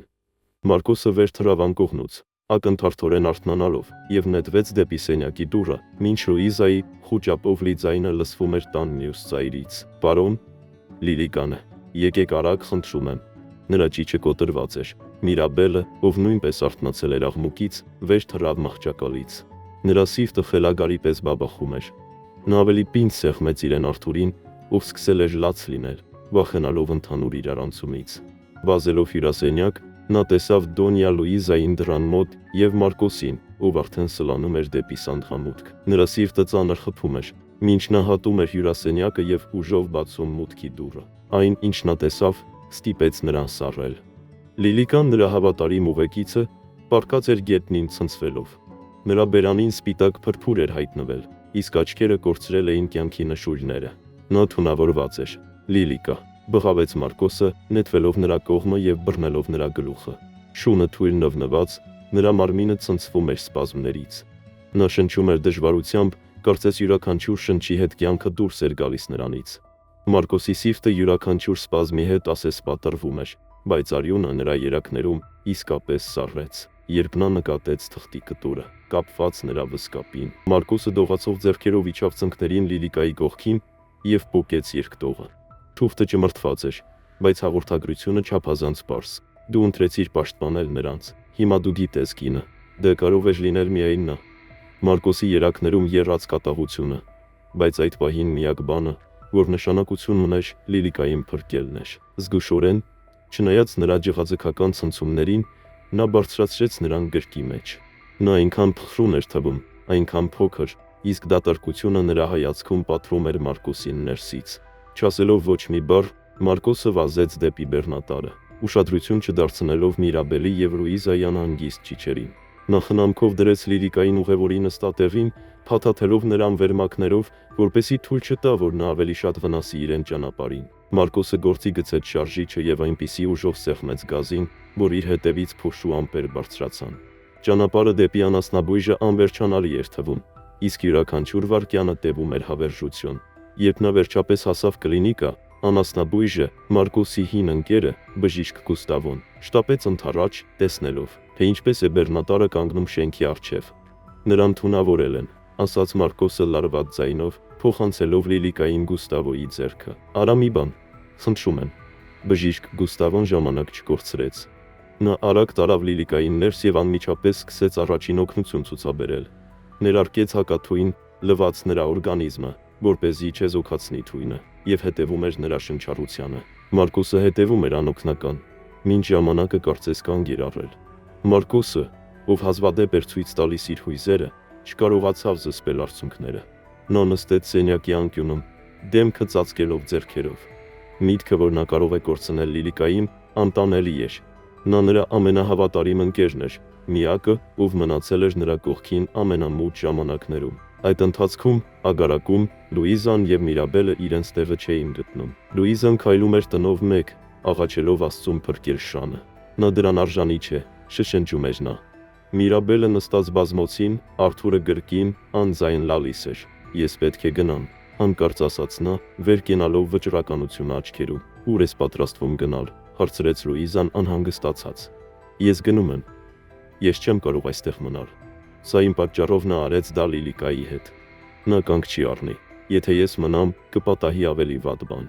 Մարկոսը դրան արժանի չէ։ Լուիզան մոտեցավ նրան ամուր բռնելով ուսերից։ Դու ոչ միտեղ չես գնա, աղջիկս։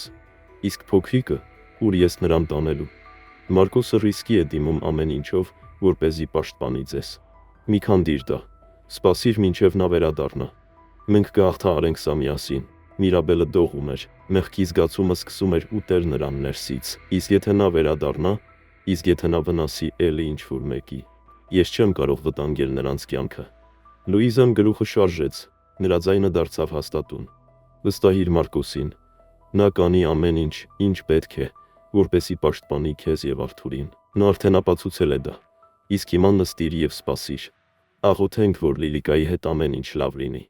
Միրաբելը նորից իջավ բազմոցին, արցունքները հոսում էին նրա այտերով, եւ ամենը, ինչ նա կարող էր հիմա անել, սպասելն ու աղոթելն էր։ Կլինիկայում ժամերը ձգվում էին անվերջ։ Վերջապես բժիշկ Գուստավոն դուրս եկավ սենյակից, որտեղ բուժում էին Լիլիկային, եւ տեսավ Մարկոսին, ով այդ ողջ ընթացքում տեղից չէր շարժվել։ Նրա աչքերը կարմրել էին արցունքներից։ Կարծում եմ, մենք հաղթահարեցինք, ասաց Գուստավոն թեթև ժպտալով։ Նա սահմանագծին էր, բայց կապրի։ Նրան հանգիստ եւ խնամք է պետք, բայց նա ուժեղ է Մարկոս, շատ ուժեղ։ Մարկոսը հսկայական թեթևություն զգաց։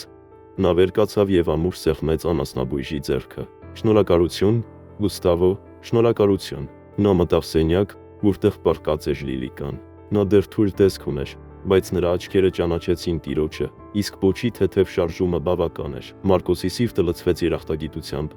Նա քնքշորեն շոյեց նրան, խոստանալով, որ նրանք կվերադառնան ագարակ։ Մայրամուտից քիչ առաջ նա հասավ ֆերմա։ Փոշին դեռ կախված էր օդում, երբ նա դուրս եկավ մեքենայից, զգուշորեն գրկած պահելով Լիլիկային։ Շունը դեռ թույլ էր, աչքերը կիսաբաց, բայց պոչի թույլ թափահարումը հասկացնել տվեց, որ նա ճանաչեց տունը։ Մարկոսը սեղմում էր նրան կրծքին ինչպես անգին գանձ։ Լուիզան դուրս վազեց առաջինը։ Գոգնոցը դեռ կապված էր գոտկատեղին, իսկ աչքերը լի էին անհանգստությամբ։ Եվ ինչպես է նա պարոն կլավանա, հարցրեց Լուիզան։ Մարկոսը կանգ առավ սանդղամուտքին, նայելով Լուիզային եւ Միրաբելին, ով նույնպես մոտեցավ, Արթուրին գրկած։ Նա խորը շունչ քաշեց պատասխանելուց առաջ։ Բժիշկ Գուստավոն ասաց, որ ամեն ինչ սահմանագծին էր, բայց նա կապրի, նա ուժեղ է ինչպես միշտ։ Լուիզան փակեց դեմքը ձեռքերով իրեն համակած հույզերից։ Միրաբելը նույնպես թեթևացած շունչ քաշեց, թեև նրա արտահայտությունը մնում էր տագնապալի։ Մարկոսը մտավ տուն եւ կոկիկ պառկեցրեց Լիլիկային իր պառկելատեղում, շնիկների կողքին։ Նրանք անմիջապես սողացին դեպի մայրը, արձակելով ցածր, ոռնացող ձայներ։ Լիլիկան փորձեց լիզել նրանցից մեկին, թեև նրա մոտ գրեթե ուժ չէր մնացել։ Մարկոսը իջավ ծնկներին նրա կողքին, քնքշորեն շոյելով նրա մորթին։ Դու հաղթահարեցիր աղջիկս, ես հպարտանում եմ քեզանով, շշնջաց նա դողացող ձայնով։ Դոնյա Լուիզան նայում էր նրան խոնավ աչքերով, եւս մեկ ժպիտով եւ թեթևացում շուրթերին։ Նա գիտեր, որ Լիլիկան կպայքարի, այդ շունը ավելի ուժեղ է, քան թվում է, բայց Միրաբելն այլ տեսք ուներ։ Նրա մարմինը թեթևակի դողում էր, եւ նա ամուր սեղմում էր Արթուրին կրծքին, կարծես գրկելով նրան պաշտպանության համար։ Մարկոսը նկատեց նրա օտարացած հայացքը եւ բարձրացավ։ Ինչ է պատահել Միրաբել, հարցրեց նա մոտենալով։ Ես այլևս չեմ կարող այստեղ մնալ Մարկոս, ասաց նա, ձայնը դողում էր։ Այս ամենը տեղի ունեցավ իմ պատճառով։ Էդգարը, նա կանգ չի առնի, իսկ եթե նա վնասի էլի ինչ-որ մեկի, իսկ եթե նա վնասի քեզ, Մարկոսը գլուխը շարժեց, նրա հայացքը մնաց հաստատուն։ Դա քո մեղքը չէ, այնինչ արեց Էդգարը, դա նրա ընտրությունն է։ այլ ոչ թե քո։ Դու պատասխանատվություն չես կրում ուրիշի դաժանության համար։ Բայց ես բեռ եմ, շշնջաց Միրաբելը, նրա ձայնը լի էր տագնապով։ Դու արդեն այնքան շատ բան ես արել ինձ համար, Արթուրի համար։ Իսկ հիմա սա, ես չեմ կարող թույլ տալ, որ դու կամ էլ ինչ-որ մեկը տուժի իմ պատճառով։ Մարկոսը քայլեց առաջ և մեղմ դրեց ձեռքերը նրա ուսերին։ Լսիր Միրաբել, դու բեռ չես։ Դու և Արթուրը իմ կյանք բերեցիք մի բան, որի մասին ես նույնիսկ չգիտեի, որ ինձ պետք է։ Մինչ ձեր հայտնվելը ես գոյություն ունեի, բայց չէի ապրում իսկապես։ Իսկ հիմա ես չեմ կարող պատկերացնել իմ օրերը առանց ձեզ։ Միրաբելը հայացքը բարձրացրեց ցնցված նրա խոսքերից։ Նա չէր սպասում նման խոստովանություն։ Ես չեմ ուզում, որ դու գնաս, շարունակեց Մարկոսը, այժմ առնելով նրա ձեռքերը իր ձեռքերի մեջ։ Ես ուզում եմ, որ դու մնաս, որովհետև Միրաբել, դու Արթուրը, դուք իմ ընտանիքն եք հիմա։ Եվ եթե ինձ պետք լինի հանդիպել Էդգարին 1000 անգամ ձեզ պաշտպանելու համար, ես կանեմ դա։ Միրաբելը քարացավ։ Նրա աչքերը գանված էին Մարկոսի աչքերին։ Մարկոսը զգալով, որ այդ պահը եկել է, մոտեցավ ավելի։ Չեմ կարծում, որ ճակատագիրը հենց այնպես բերեց քեզ եւ Արթուրին իմ կյանք, ասաց նա, դադար տալով, կարծես ուժ հավաքելով հաջորդ բառերից առաջ։ Եվ ես պետք է ասեմ քեզ, ես անվերապահորեն սիրահարված եմ քեզ։ Այն պահից, երբ ես առաջին անգամ Արթուրին վերցրի ձեռքերս, ես հասկացա, որ նա ավելին է, քան պարզապես մի երեխա, որը հայտնվել է այստեղ պատահաբար։ Նա որդու պես է ինձ համար, իսկ դու լցրել ես մի դատարկություն, որի մասին ես նույնիսկ չգիտեի, որ ունեմ։ Մի արցունք գլորվեց Միրաբելի այտով, բայց դա ոչ թե տխրություն էր, այլ հուզմունք, որը նա չէր կարողանում զսպել։ Երբեք կյանքում նրան նման խոսքեր չէին ասել, ոչ ոք երբեք այդքան հոգատարություն եւ սեր չէր ցուցաբերել։ Մարկոս, սկսեց նա, բայց ձայնը դողաց։ Նա քնքշորեն, բայց վստահ վերցրեց նրա դեմքը իր կոշտ, բայց զարմանալիորեն փափուկ ձեռքերի մեջ։ Ես սիրում եմ քեզ եւ սիրում եմ Արթուրին։ Մի գնա մնա։ Մենք կհաղթահարենք սա միասին։ Միրաբելը նայում էր նրան արցունքների միջից, բայց հիմա նրա աչքերը փայլում էին ել ավելի ուժեղ։ Նա դանդաղ գլխով արեց եւ թեթև ժպիտ հայտնվեց նրա շուրթերին։ Երբեք չէի մտածում, որ կհանդիպեմ քեզ նման մեկին, շշնջաց նա։ Նրա ձայնը լի էր հույզերով։ Մարկոսը ժպտաց։ Դա մի ժպիտ էր, որը լուսավորեց նրա ամբողջ դեմքը։ Ուրեմն մնա, ցածր ասաց նա։ Նա չպատասխանեց բառերով, պարզապես թեքվեց ավելի մոտ։ Այդ պահի ժամանակը կարծես կանգ առավ։ Մարկոսը գիտակցելով նրա ժեստը,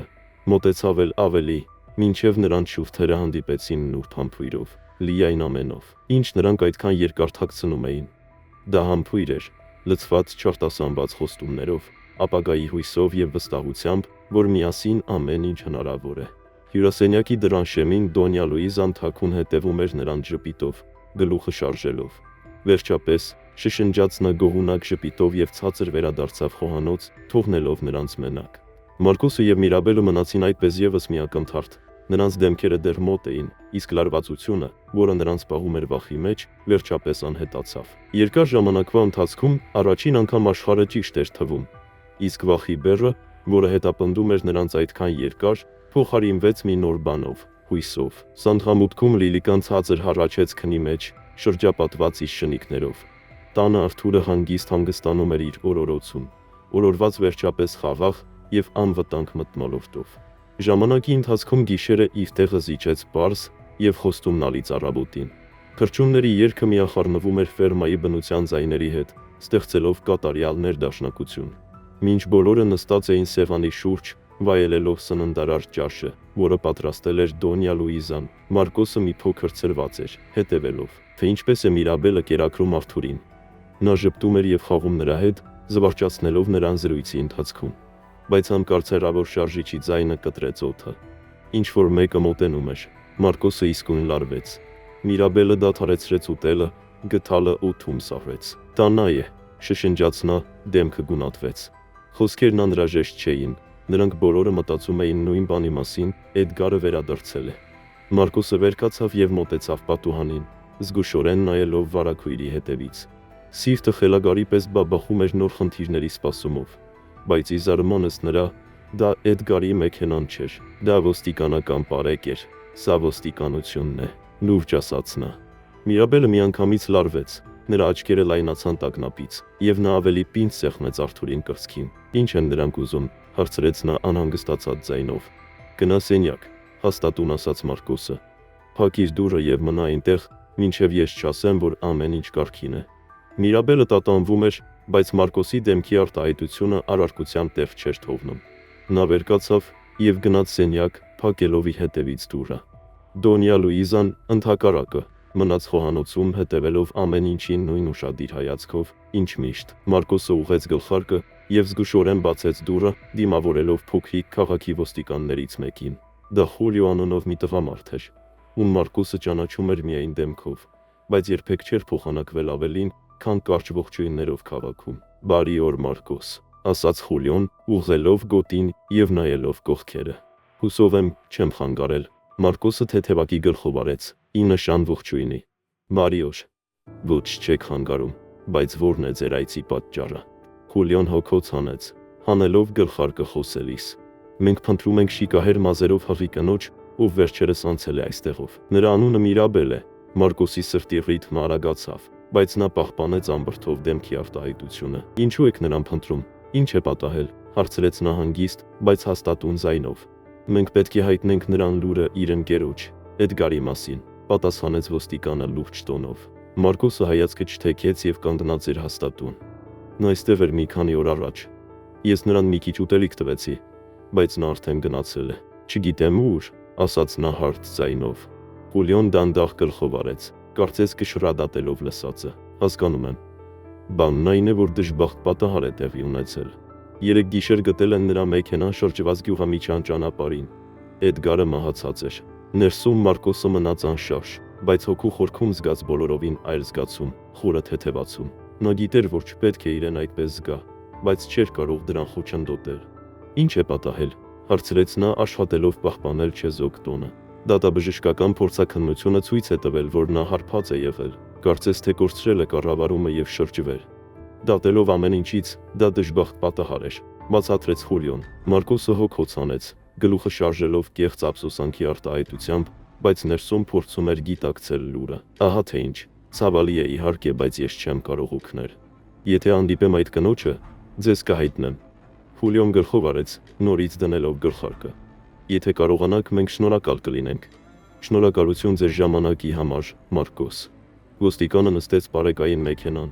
գործի գցեց շարժիչը և հեռացավ։ Մարկոսը հետևում էր, թե ինչպես է ավտոմեքենան անհետանում հորիզոնում, և միայն այդ ժամանակ թույլ տվեց իրեն ամբողջությամբ զգալ թեթևացումը։ Էդգարը մահացած էր, և մղձավանը, որը նա ներկայացնում էր, վերջապես ավարտվեց։ Նա վերադարձավ ներս, պինդ փակեց դուռը և ուղղվեց դեպի սենյակը, որտեղ գտնվում էր Միրաբելը։ «Հետև թակոց, Միրաբել, կարող ես դուրս գալ»։ Դուռը դանդաղ բացվեց, և հայտնվեց Միրաբելը, դեռ ամուր պահելով Արթուրին գրկում։ Նա նայեց Մարկոսին տագնապով աչքերում։ «Ինչ է պատահել», հարցրեց նա։ Նրա ձայնը դողում էր անհանգստությունից։ Մարկոսը խորը շունչ քաշեց նախքան խոսելը։ «Դա ոստիկանությունն էր։ Նրանք քեզ էին փնտրում, բայց ոչ նրա համար, որպեսզի հետ տանեն։ Նրանք ուզում էին քեզ լուր հայտնել»։ Միրաբելը քարացավ։ «Ինչ լուր», հարցրեց նա, այժմ էլ ավելի անհանգստացած։ «Էդգարը մահացել է», ասաց Մարկոսը ուղիղ, բայց զգուշորեն։ «Գտել են նրա մեքենան շրջված ճանապարհին։ Նա հարբած է եղել, կարծես թե դա դժբախտ պատահար էր»։ Միրաբելի աչքերը լայնացան շոկից, բայց աստիճանաբար նրա արտահայտությունը փոխվեց։ Զարմանքը տեղի տվեց թեթևացմանը, որը նա չկարողացավ թաքցնել։ Նա խորը շունչ քաշեց, կարծես երկար ժամանակվա մեջ առաջին անգամ ծանրությունը գնաց նրա ուսերից։ «Նա», սկսեց նա, բայց ձայնը կտրվեց։ Նա գլուխը շարժեց, փորձելով բառեր գտնել։ «Ես չէի ուզում, որ նա մահանա։ Գուցե նա պարզապես վճարեց իր մեղքերի համար»։ Մարկոսը մոտեցավ և մեղմ բռնեց նրա ձեռքերը։ «Միրաբել, դու պետք չէ կրես այդ բեռը։ Այն, ինչ պատահել է, նրա որոշումների հետևանքն է։ Գլխավորն այն է, որ հիմա դու և Արթուրը անվտանգության մեջ եք։ Դուք ազատ եք»։ Միրաբելը դանդաղ գլխով արեց, արցունքները գլորվեցին նրա այտերով, բայց այս անգամ դրանք երախտագիտության արցունքներ էին կյանքի և ճակատագրի հանդեպ։ Նա գիտեր, որ նրանց պայքարը դեռ ավարտված չէ, բայց հիմա այս տանը վերջապես տեղ հայտնվեց խաղաղության համար։ Անցած ամիսները նոր սկիզբ բերեցին Սորն Ասենտե ագարակի համար։ Էդգարի ստվերը այլևս չէր սավառնում տան վրա, և առաջին անգամ կյանքը թվում էր հանգիստ և իմաստով լի։ Արթուրը մեծանում էր առողջ և երջանիկ, շրջապատված սիրով և հոգատարությամբ, իսկ Մարկոսն արդեն չէր կարող պատկերացնել ոչ մի օր առանց փոքրիկի իր գրկում կամ առանց Միրաբելի ժպիտի, որը լուսավորում էր նրա կյանքը։ Մարկոսը կայացրեց մի որոշում, որը վաղուց հասունացել էր նրա սրտում։ Նա ուզում էր, որ Արթուրը պաշտոնապես դառնա իր որդին։ Նա խոսեց Միրաբելի հետ, եւ նրա սիրտը լցվեց հուզմունքով։ Մարկոս, ասաց նա, աչքերը լցվեցին արցունքներով։ Ես պարտավոր եմ, հաստատում պատասխանեց Մարկոսը,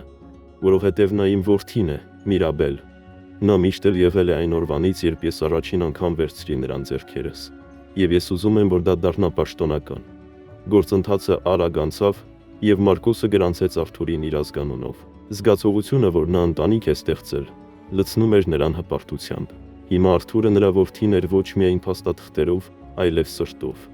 Ժամանակի ընթացքում սերը Մարկոսի եւ Միրաբելի միջև դարձավ այնքան ակնհայտ, որ այլևս իմաստ չկար այն թաքցնելու։ Մի խաղաղ երեկո, մինչ նրանք զբոսնում էին այգում, Մարկոսը կանգ առավ, բռնեց Միրաբելի ձեռքը եւ իջնելով մեկ ծնկի վրա, բացեց փոքրիկ տուփը։ Միրաբել, արտասանեց նա հուզմունքը ձայնում, դու փոխեցիր իմ կյանքը, դու տվեցիր ինձ նոր հավատ։ Ես չեմ ուզում անցկացնել ոչ մի օր քեզանից եւ Արթուրից հեռու։ Ես ուզում եմ, որ մենք լինենք ընտանիք, միշտ։ Դու կամուսնանաս ինձ հետ։ Միրաբելը փակեց դեմքը ձեռքերով, միաժամանակ ծիծաղելով եւ լալով։ Այո, Մարկոս, 1000 անգամ այո։ Արսանիքը կազմակերպեցին հենց ֆերմայում։ Միրաբելը ուզում էր ինչ-որ պարզ բան, շրջապատված նրանով, ինչ նրանք ամենաշատն էին սիրում։ Տան սանդղամուտքը զարդարեցին ծաղիկներով, որոնք հավաքել էին Լուիզան եւ Մարկոսը, իսկ սեղանները ծածկեցին սպիտակ սփռոցներով, որոնք ձեռքով ասեղնագործել էր Լուիզան։ Հյուրերը քիչ էին, միայն մոտ ընկերները եւ գյուղի մի քանի բնակիչներ, ովքեր ականատես էին եղել Մարկոսի կյանքի փոփոխություններին։ Լիլիկան, ամբողջությամբ ապակինվելով, դարձավ արարողության իսկական աստղը։ Փոքրիկ բարձիկով, որը կապված էր նրա վսկապին, նա տարավ մատանիները դեպի խորան։ Երբ նա դուրս եկավ, ուրախ շարժելով պոչը եւ նայելով բոլորին իր ֆելացի աչքերով, հյուրերը հիացած էին։ Նույնիսկ նրա ձագուկները, որոնք արդեն մեծացել էին, կարծես հասկանում էին կատարվողը։ Նրանք ուրախ վազվզում էին սեղանների շուրջ, բոլորի մոտ ծիծաղ առաջացնելով։ Դոնյա Լուիզան, ծաղկավոր զգեստով, հատուկ դեր խաղաց արարողության ժամանակ։ Նա դարձավ կնքամայր ինչպես նորապսակների,